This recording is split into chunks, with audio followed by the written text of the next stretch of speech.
Hello everybody, and welcome back to another round of Caesar, Conquest of Gaul. After fighting and winning at Bibracte, Caesar turned his eyes towards the Rhine, and this is actually the starting setup for the Rhine battle. And the Rhine battle itself is quite interesting because he wasn't actually fighting Gallic Celtic troops, but he was fighting one of his erstwhile friends, a friend of Rome, a Germanic tribe leader named Ariovistus.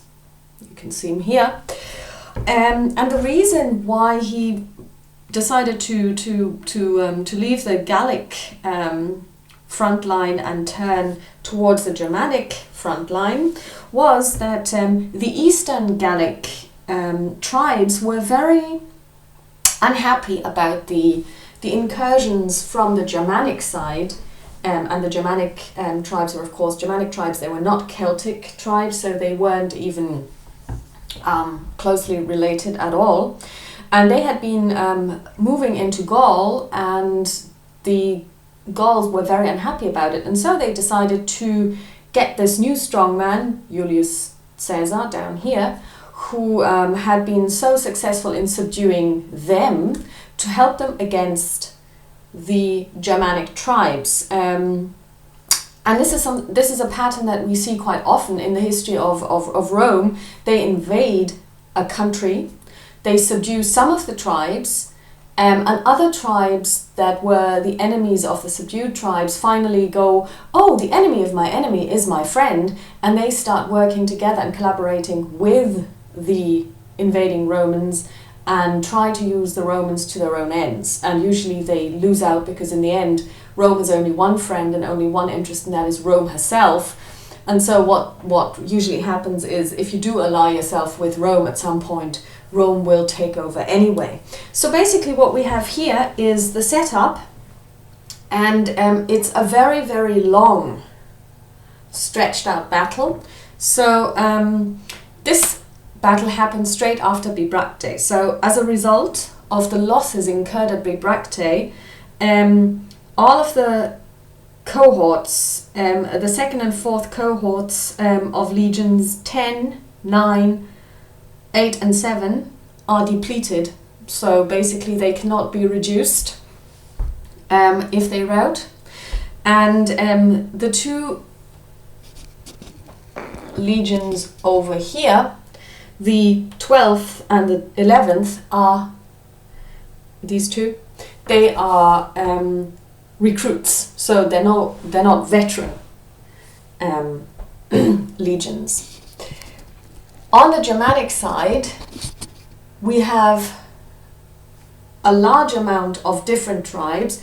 Over here in the east, we have the they're simply called Germans. There is no other information there. Here we have the Naminites, the Marcomanning, the Theodusi, we have the Triboci, and we have the Suebi, and we have the Harnades. So basically we have 5 different tribes set up. According to what Caesar wrote about it, was that they fought in a phalanx setup, 2 deep. Now this would be quite unusual, because the Germanic tribes were well known for actually using a wedge-shaped approach. So I don't really know why they changed. We know from history that it wasn't successful. They did not win this battle. And it's quite interesting because Rome never managed to take Germania. They never managed to do that. They, at some point, as we all know, in the year 9 Common Era, their 3 legions were completely annihilated by Arminius in what today is the Teutoburger Wald, the Teutoburger Forest. And he managed to do this because he realized that fighting Rome in a field battle like here or like at Bibracte or like at any other place, Lutetia for example, means certain death. Because in this particular setup, Rome, the Roman troops, were almost unstoppable and essentially unkillable. So what Arminius did was he managed to divert the legions that Varus was leading from summer camp into winter camp, and he maneuvered them into the Germanic Forest. And the Germanic Forest apparently must have been a really, really dismal place, and the Romans really hated them. There were no roads, there was no room to maneuver. They were dense, they were dark, they were wet, they were cold, and they were, well, kind of a horrific place, and they were dark at night as well. And so what he managed to do was he managed to bring all of these legions into the forest. So it meant that they had to, narrow the width in which they could deploy, in which they could march. And also, so the whole train got really long, and there were maybe, let's say, 4 to 5 legionaries walking abreast. And it was quite easy to take them out because the train got really long, and then it got segmented, and the legionaries got really tired, and so he managed to annihilate 3 legions by simply using hit and run tactics, because he did not engage with them in open field battle. And in a way, Boadicea, when she led the Iceni tribe and neighboring tribes in their attempt to throw the Romans out of Britannia, was very successful using guerrilla tactics as well, and they only lost, and that was an annihilating loss for them, and that's what ended their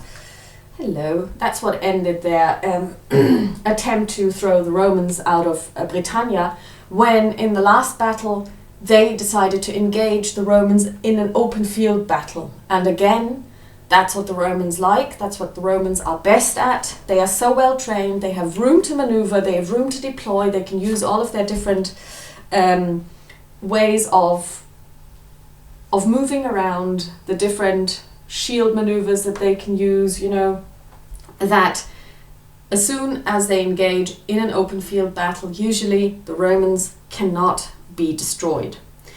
So we'll see how the Germanic tribes fare here. There is also some cavalry over here, the Germanic cavalry, and here we have the Gallic cavalry for Rome, and over here we have some auxiliary forces. Let's see if I can get this a little better. And this is quite interesting because this is a so-called lager.